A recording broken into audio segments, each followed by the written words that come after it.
Hello, welcome back to the Nook. I'm Daniel, and today I'll be talking about not this entire book here, but one novella that's in this book. So this is the Brandon Sanderson Arcanum Unbounded: The Cosmere Collection.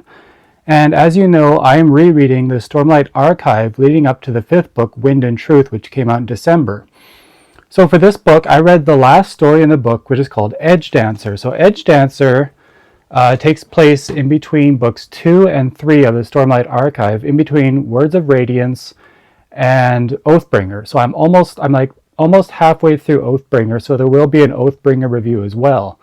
So what is Edgedancer? Well, it doesn't focus on the main characters of any of the Stormlight books, except for this character does show up in Words of Radiance. Her name is Lift. And Lift is a very interesting character. Keeping it spoiler-free, she's a young woman from, I think, a place called Azish. I can't remember how you pronounce that, but she's a young woman from faraway land, and she has these powers. She doesn't know where she got them. She calls them her awesomeness. What she could do with her awesomeness, if she has enough food, because it's fueled by how much she eats. So if she eats enough, it gives her the energy, and she can make her feet slick. She can make her body slick. It makes her slide around. So if someone's chasing her, she can kind of slide away from them. So it's cool because she has a companion with her. Within Stormlight Archive, there are these beings called Spren. They're kind of like fairies or spirits that kind of take on different forms, and sometimes they can talk. And so she has a Spren named Windle, I believe is his name, and he talks to her. And the thing is, she always gets it wrong. She calls him a Voidbringer, and he's always arguing, "No, mistress, I'm not a Voidbringer." Voidbringers are these sort of evil beings that are coming back. People think they were kind of made up fairy tales, but they are coming back in the later books, and humanity kind of has to deal with the return of the Voidbringers.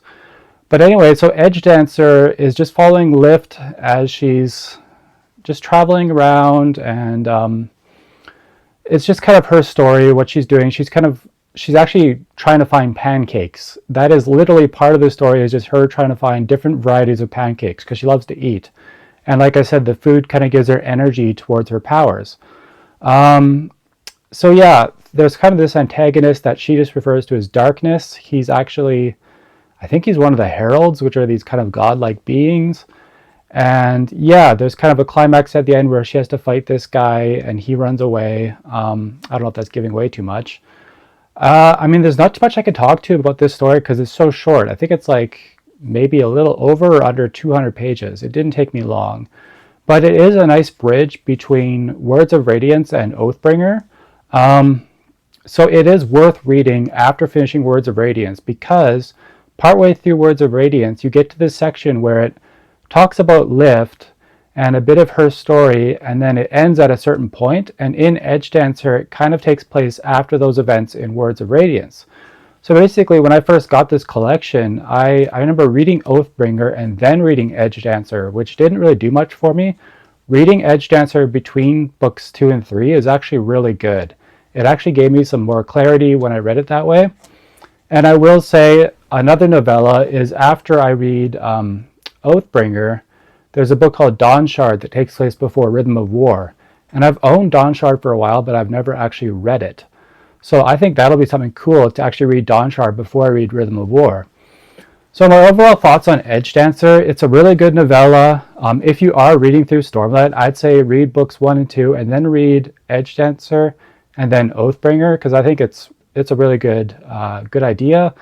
And it just kind of gives me insight on Lift and her friendships, and it's just a really good story. I thought it was really well done. I've read a few novellas by Sanderson, but I would say this is one of the better ones. So honestly, I mean, yeah, I can't say too much about it without spoiling anything. It's such a short book. But like I said, please read it if you're reading through Stormlight in between books 2 and 3. It's really good.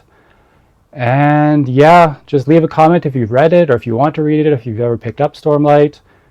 And please remember to like and subscribe. And remember, you're always welcome at the Nook. Bye.